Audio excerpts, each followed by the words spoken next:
Good Saturday morning and welcome to another edition of the award-winning Outdoors with Larry Ray on 790 The Bet. Brought to you proudly by the Tennessee Wildlife Resources Agency and Wally Hatchett's Comfort Food and Drinks at 6439 Summer Avenue. Now here's your host, Larry Ray. Hey, good Saturday morning. Welcome to Outdoors with Larry Ray on this, the fifth Saturday. You know, that's hard to believe. It'll be back-to-back, Brother Darrell and Darrell, because they love to do this. We've got half of the team in the studio, and that's Gene Smith, our hunter education guru. And, good morning. Good morning. And we're going to talk to Gene.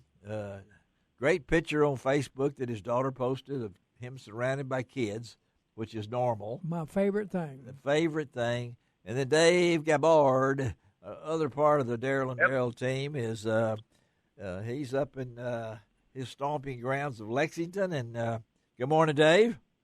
Good morning. Good morning. And I know next week Dave will be at the big place, the big shoot, the Grand they call it. That's what we'll be getting ready to go. It'll be the 123rd shooting of the Grand American Trap Shooting Championships. They call it the World Championships now. Yeah, you've been to 100 of those, right? Yeah, at least, yeah. Well, you covered the first. Yeah, I did, and then they stopped it for 2 years and brought it back. But you how many times you been there? You think you got any idea?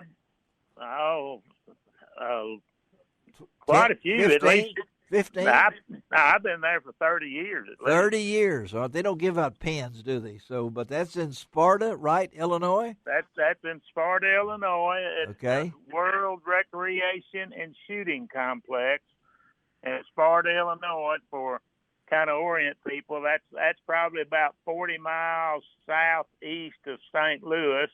Okay.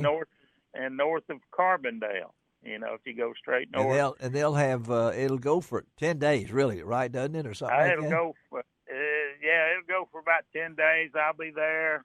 I'm getting ready. I'll be leaving next Tuesday, which is August the 2nd. Right. Okay. I will start shooting on the 3rd. Okay. And then I will wind up shooting on the August the 14th. Oh, my gosh. And time the smoke clears and everything, I will have shot 2,600 clay targets. Oh, my gosh. 2,600. And break them all, right? And what? Yeah. Oh, I take great pleasure in knowing that if I miss, they will break when they hit the ground. Yeah. They will break when they hit the ground, so you can always say that. So, and then, of course, Gene, is this is getting prime time for him. He's looked at those classes and things along that line. But that picture of you on Facebook that your daughter posted, where'd that take place at? At Shelby Farms. At Shelby Farms. It's a yurk. Was that recently? Yeah, last Wednesday. Okay, how many kids were there? 30. 30 kids? 30 kids. Wow, I was trying to pick you out, but you just blended in with them. Well, I had a bear underneath my arm. You did it? Oh, that was you. Yeah. Okay, I thought you dressed up as a bear and somebody had you headlocked. That was a bear. 30 kids. Yeah, that was fun. That was fun, wasn't it? Oh, yeah. You've been doing this several years Long time. Long time. Yeah, before the virus, in 1 year I introduced 2,000 kids to the outdoors. In 1 year before the virus. Yeah. Well, that was awesome. 30 kids, and I know when I've been with Gene, Dave was on that, wherever we go, somebody will come up to him and say, well, you taught me back there when I was 12. I know. I got 4 grandkids now, I know, I hear that a lot. So that gives you a tip-off on that. And then, of course, Dave will be reporting from the Grand next week. Gene will be back in. And I think what we're going to do, we're going to call one of the segments Pun Time. There you go. Okay? So Gene is going to have a whole segment right get ready. Look, he's got 1,001 one-liners and short jokes here, Dave. Yeah. He's got the book now. In case I run out of ammunition. Yeah. So that really will be next week. So give you a whole section. I'll have time to study. You can study.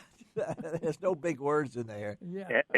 Yeah. Gene's the Henny Youngman of the outdoors. Oh, I was trying to think. Yeah, the Henny Youngman, the one-liners. Milton Berle was pretty good with one-liners. Oh, yeah. Red Skelton was good with one-lines.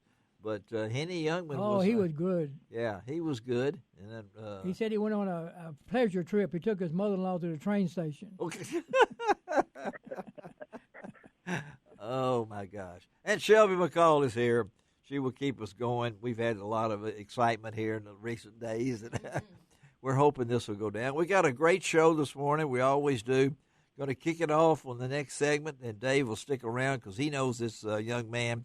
The new TWR Executive Director, Jason Maxidon, will be on with us on the next segment. Look forward to Jason. His roots are in West Tennessee, and Dave knows that. And we'll stick with the TWRA.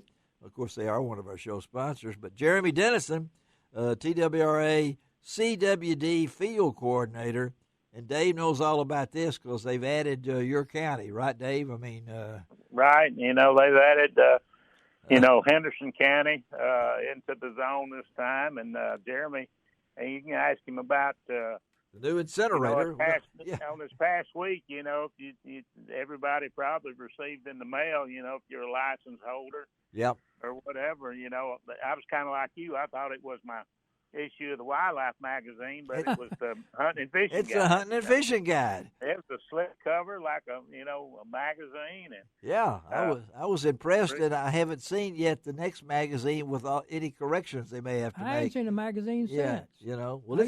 It's there. You can ask Dennis, Jeremy, about some of the new changes. About the new Attabuck program. Yes, yeah. Only CWD, then.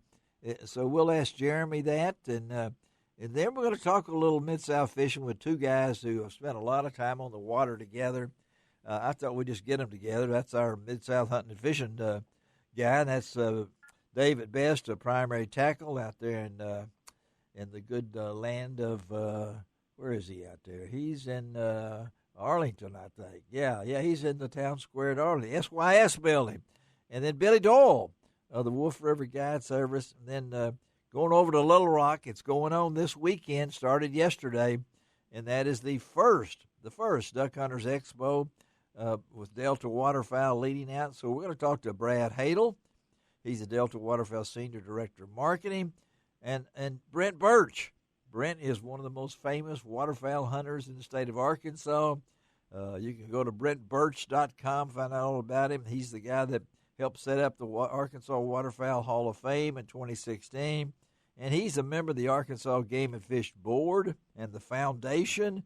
And then we'll close it out with a gentleman that you all know from Sissy's Log Cabin.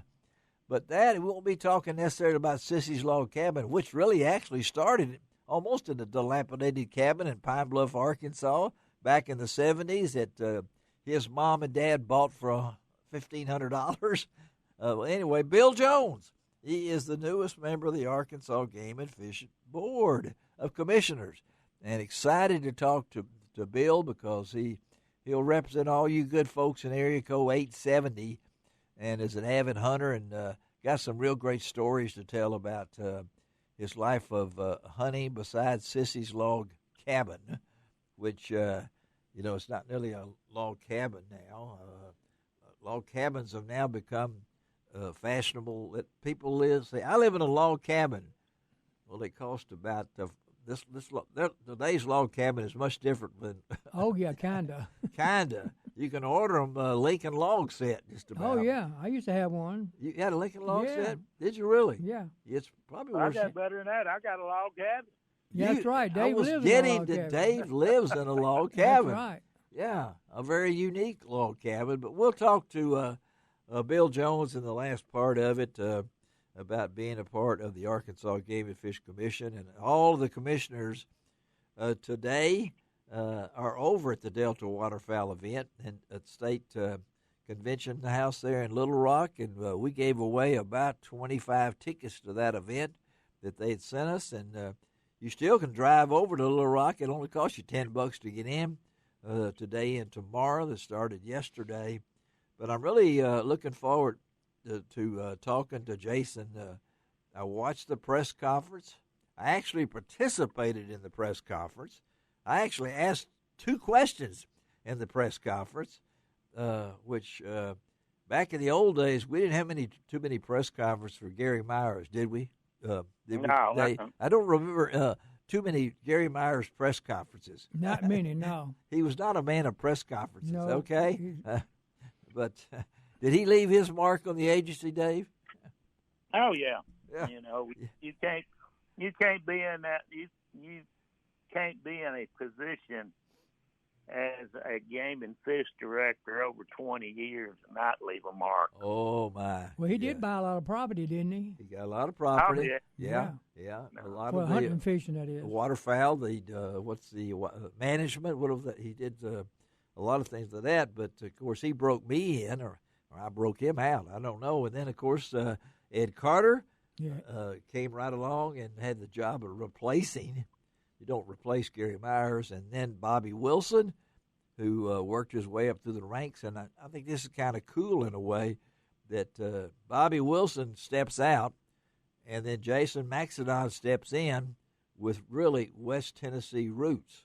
And I know Dave will have some questions to ask him, but folks got a break in the weather, got a little rain, much needed rain. I will tell you that I am through 7 radiation treatments. I only have 10 to go for the next 2 weeks. So getting those out of the way. But let's take a break, come right back, hook up with Jason Maxedon as we talk on Outdoors with Larry Ray.